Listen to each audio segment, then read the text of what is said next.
আসসালামু আলাইকুম।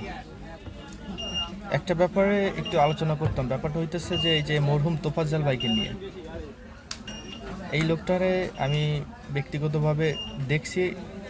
এমনি কোনো সম্পর্ক নেই আমার সাথে, পরিচিত। আমি যখন পাথরঘাটাতে জব করতাম, ওনাকে আমি অনেকবার পাথরঘাটা সদর সদর বাজারেও দেখছি এবং চরদোয়ানি যে বাজার আছে ওখানেও দেখছি। ও লোকটা ভারসাম্যহীন, সবসময় মানে ওরকম অতিরিক্ত যে ভারসাম্যহীন এরকমটা না। মানে ভালো ভালো নিজের ভালোটা বোঝে, আবার অনেক সময় মাথায় উম, কেমন যেন একটা আওলায় যায় আর কি।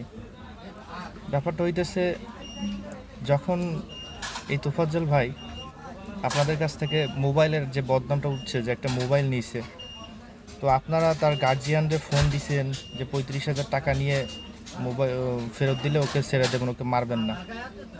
পরে ওনার মামাতো বোন যখন আপনাদের ফোন দিছে, আপনাদের বলছিল যে ভাই আপনারা ওরে মাইরেন না, আপনারা দরকারে প্রশাসনের কাছে দেন, কিন্তু ওরে মাইরেন না।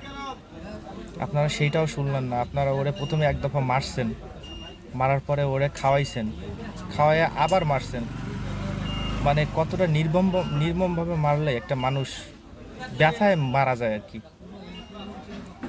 পরে যে আসামিগুলো ধরা হয়েছে আর কি, প্রথমে শুনলাম যে 6জন আসামি নাকি ধরছে। তার ভিতর একজনের বক্তব্য হচ্ছে যে যখন ওর মোবাইল নিছে, ও তখন ওরা মারছে, আবেগ ও কন্ট্রোল করতে পারেনি। ও বলছে যে আমি আবেগের বশত ওরে মেরে ফেলছি, আবেগ কন্ট্রোল করতে পারিনি। ওর আবেগ কি, প্রথমে যখন এক দফা মারছে তখনও ছিল ওই মারার আবেগ, যখন খাওয়াইছে তখনও ওই আবেগ ছিল যে খাওয়ানোর পরে ওরে মারবো, খাওয়ানোর পরে আবার ওর উপর টর্চার করা হয়েছে। আচ্ছা, বুঝলাম যে ওই একজনের আবেগে সমস্যা ছিল, আবেগ কাজ করেনি, এই আবেগ কাজ করছে। কিন্তু পাশে যে আর 5জন ছিল, তাদের কি বিবেক কাজ করেনি? তারা কি বিবেকহীন ছিল? এই ঘটনাটা ঘটছে হচ্ছে ঢাকা বিশ্ববিদ্যালয়ে। তা এটা তো একটা সুশীল সমাজ, সুশীল ছাত্র সমাজের স্থান ওইটা। তাহলে আপনাদের বিবেকটা কোথায় ছিল? পরে আবার নিউজে দেখলাম যে প্রায় 20-25 জন নাকি এই টর্চারে সম্মিলিত ছিল।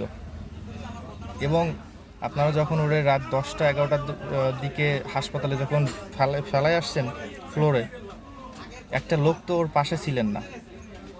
একটা লোক তো ডক্টর দেখাননি, ডক্টর ডাইকা যে একটু অসুস্থ, এর উপর টর্চার করছে, এটা একটু চিকিৎসা করেন, এরকম তো কেউ করেনি। ওরা ফালাইতে চলে গেছেন, মারা গেছে।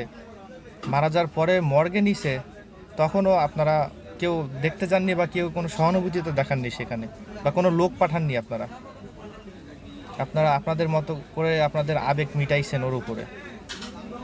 তা জিনিসটা ও তো মুখ ফুটে বলতে পারলো না আপনাদের যে ওর কি কষ্ট আর ও কি নির্মম নির্মম অত্যাচারের কারণে ও মারা গেল।